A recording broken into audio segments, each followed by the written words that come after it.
Hello and welcome to the theory of indirect realism. Indirect realism is the idea that we perceive reality through sense data.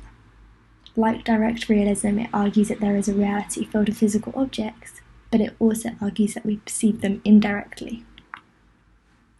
We perceive physical objects through mind-dependent sense data. Mind-dependent means that the sense data is contingent on an individual's mind.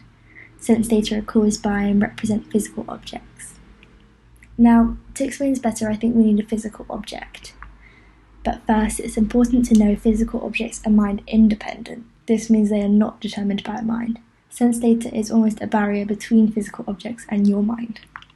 An example of a physical object is a table, but I sort of think that's been done before, so maybe not a table. What about a Christmas tree? Now, let's see what I can infer about this tree. Well, I can smell it. My senses tell me it's fresh and it smells like pine.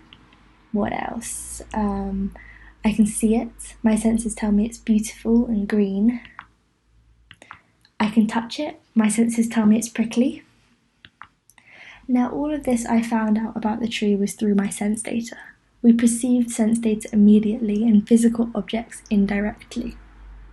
It's also important to know that sense data only exists while being experienced, and sense data is private. It's only yours.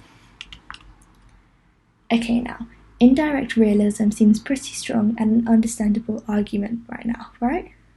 Well, it's important to also look at arguments against it. One of these arguments is called skepticism. To know that physical objects cause sense data, we first have to know that physical objects exist. How can we know this when the only access we have to physical objects is through our sense data? And which argument is stronger?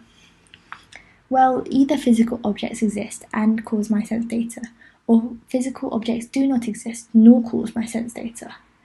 We can't prove either claim is true or false, and therefore you have to treat them both as hypotheses.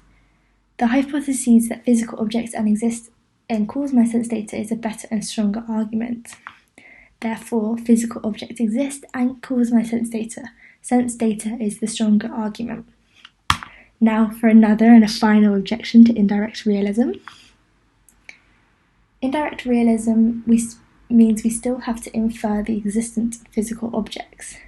Perception doesn't put us in direct touch with them, and skepticism still threatens. A response back to defend indirect realism is that we do perceive physical objects. Sense data doesn't come between us and physical objects. They are how we perceive them. On this interpretation, the existence of physical objects is not a hypothesis, and therefore keeps defending back at indirect realism. I hope you enjoyed learning about indirect realism. Bye!